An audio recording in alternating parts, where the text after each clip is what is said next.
आमे बजार को पठेई से दकानी को केते टंका देला एवं दकानी ताको केते परिमाण रो जिनिस देला तंपरे दकानी ताको केते टंका फेरेइबो से सब रो हिसाब जदी पिलाटी करि पारुची ताहले आमे ताको कहिबा पिलाटीर दक्षता अछि बा पिलाटीर दक्षतार विकास हेउ अछि। केवल बहिर पाठ जे आमे पढि देले ताको मैडम कहे मैडम बहुत मूल्यवान कथा कहते सब ताला पकड़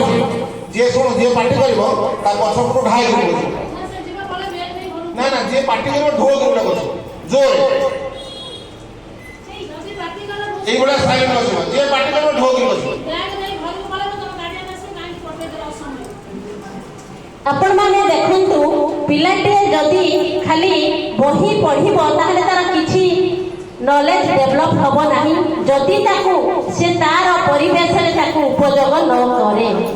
से त किछि जानि परिबो से केवल बही पढिला होसी देला परीक्षा रे ताकू लिखि देला फर्स्ट सेकंड थर्ड हे गला किंतु जदी हमर कोनोसी प्रकार दक्षता नाही तेबे आमे हम जीवन रे केबे भी ऊपर को उठी परिबा नाही जोथि पई देखंतु आजि लक्ष लक्ष छात्र छात्री बीटेक एमटेक पिला बा आमे कहि परिबा ग्रेजुएशन करिबा पिला बेकार हेई बसुछंती एहार मुख्य कारण धंदामूलक शिक्षार अभाव सेमाने कौनसी प्रकार बहिर पाठ को तांकर व्यवहार उपयोगी करू नाहांती बा सेथि प्रति वितस्पृह होउछंती जोथि पाई कि आजि चाकरी क्षेत्र रे नियुक्ति क्षेत्र रे घोर अभाव देखा जाउछि एवं पिला बा हमर छात्र छात्री माने चाकरी पाइबारु वंचित हेउछंती एहा थिला सही दिनर बा स्किलिंग एंड डिजिटल डे रो मुख्य उद्देश्य तत्सहित आज विभिन्न प्रकार टेक्नोलॉजी डेवलप करी गलानी पिलाटिए जे केवल बही पढिले बा चित्र देखिले से बुझी पाइबो ता नुहे ताकू जदी आमे टीवी बा मीडिया बा अन्यान्य इलेक्ट्रॉनिक्स उपकरण माध्यम रे ताकू शिखेइबा ताकू पढेइबा ताहेले सिए पाठ प्रति आहुरी अधिक आकर्षित होई पारिबो किंतु दुख लागे एथि पाई जे आजिकाली पिला माने सेई मोबाइल टी करूछंती तार सुविनियोग न करी ताकू कुविनियोग करूछंती एहाई अत्यंत दुख एवं परितापर विषय एवं अभिभावक मानकर मध्य मुंड व्यथार कारण अटे। मोबाइल रे बहुत जिनिस अछि शिखिबा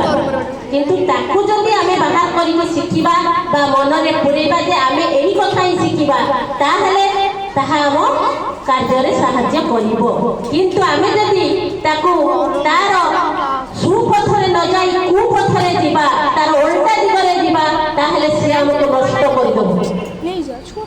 सब क्षेत्र रे आपण देखो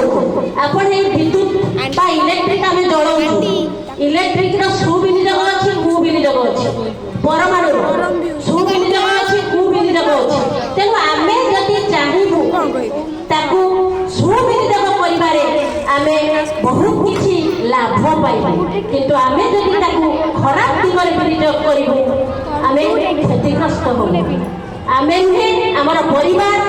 हमर वंश समस्त एहार फलाफल भोग करिबु एवं कहिथिला फिफ्थ डे कथा एवं सिक्स्थ डे थिला शिक्षा सप्ताहर सर्वोत्तम दिवस थिला eco club and school nutrition day eco club कहिले आमे बुझू हमर परिवेश को आमे किभଳି भाबरे सुरक्षित रखिबा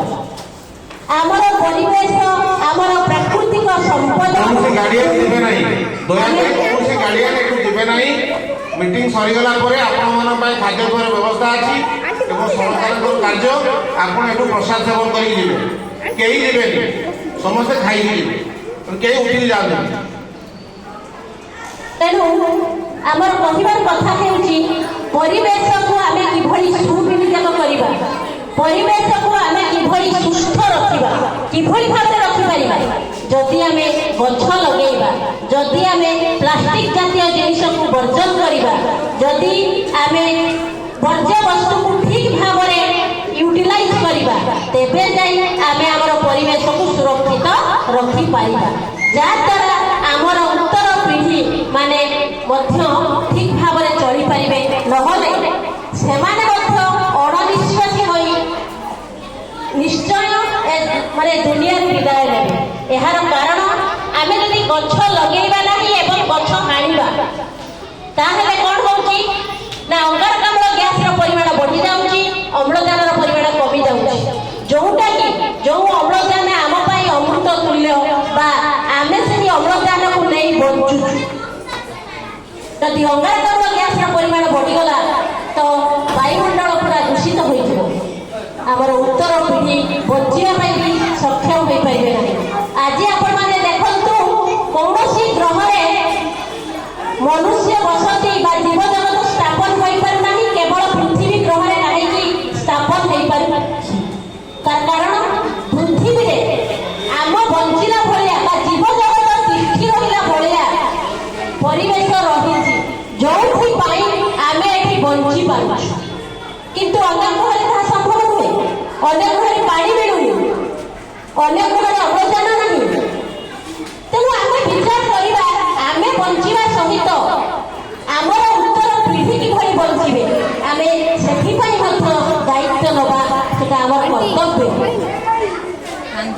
ତତ୍ପରେ ଆଜି ହେଉଛି ଶିକ୍ଷା ସପ୍ତାହର 7ମ ଦିବସ, ଯୋଉଟାକି ତିଥି ଭୋଜନ ରୂପେ ନାମିତ କରାଯାଇଛି।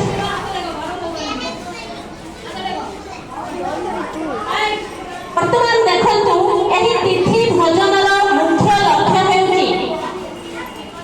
ଗୋଷ୍ଠୀର ସମ୍ପୃକ୍ତି। ଯଦି ପିଲାଟିର ପିତାମାତା ବିଦ୍ୟାଳୟକୁ ଆସି ଶିକ୍ଷକ ଶିକ୍ଷୟିତ୍ରୀଙ୍କ ସହିତ ସେ କିଛି ବାର୍ତ୍ତାଳାପ କରନ୍ତି ତାହେଲେ ପିଲାଟିର ଅଭିବୃଦ୍ଧି ନିଶ୍ଚୟ ହବ ହିଁ ହବ, ପିଲାଟିର ସାମଗ୍ରିକ ବିକାଶ ହବ ହିଁ ହବ। କାରଣ ପିଲାଟି ଜାଣିଲା ଯେ ପିତାମାତା ଆମ ବିଦ୍ୟାଳୟକୁ ଆସୁଛନ୍ତି, ତେଣୁ ସିଏ ମୋ ଶିକ୍ଷକ ଶିକ୍ଷୟିତ୍ରୀଙ୍କ ସହିତ ନିଶ୍ଚୟ କଥା ହେବେ, ମୋର ଦୋଷ ଦୁର୍ବଳତା କୋଉଠି ଅଛି ଜଣେଇବେ ଏବଂ ଶିକ୍ଷକ ଶିକ୍ଷୟିତ୍ରୀ ମଧ୍ୟ ପିଲାଟି ଯେଉଁ 6 ଘଣ୍ଟା ବିଦ୍ୟାଳୟରେ ରହୁଛି ତାର ହାବ ଭାବ ପରିଲକ୍ଷିତ କରି ସିଏ ବି ମଧ୍ୟ ପିତାମାତାଙ୍କୁ ଜଣେଇ ପାରିବେ ବା ସୂଚନା ଦେଇପାରିବେ। ଏହାଦ୍ୱାରା ପିଲାର ସାମଗ୍ରିକ ଉନ୍ନତି ହେବା ନିଶ୍ଚିତ। ତେଣୁ ଆପଣମାନେ ଆଜି କେବଳ ନୁହନ୍ତି, ଏ ବିଦ୍ୟାଳୟ ଥିବା ପର୍ଯ୍ୟନ୍ତ ଆପଣମାନେ ହିଁ ଆମର ଅତିଥି। ଆପଣମାନଙ୍କ ବିନା ପିଲାର ଭବିଷ୍ୟତ ଆମେ କେବେ ବି ନିରୂପଣ କରିପାରିବା ନାହିଁ। କାରଣ ପିଲାଟିଏ ଆମ ପାଖରେ 6 ଘଣ୍ଟା ରହିଲା ବେଳେ ଆପଣଙ୍କ ପାଖରେ ସେ 18 ଘଣ୍ଟା ବିତାଉଛି। ତେଣୁ 18 ଘଣ୍ଟା ଭିତରେ ପିଲାଟିର କାର୍ଯ୍ୟକଳାପକୁ ଆପଣମାନେ ଖୁବ୍ ଭଲ ଭାବରେ ନିରଖୁଥିବେ ବା ଲକ୍ଷ୍ୟ କରୁଥିବେ। ତେଣୁ ପ୍ରକୃତରେ ପିଲାଟି କ'ଣ ଚାହୁଁଛି, କେବଳ ଯେ ବହିର ପାଠ ତାହା ନୁହେଁ, ବିଭିନ୍ନ ପ୍ରକାରର ଅନ୍ତର୍ନିହିତ ଗୁଣ ପିଲାଟି ମଧ୍ୟ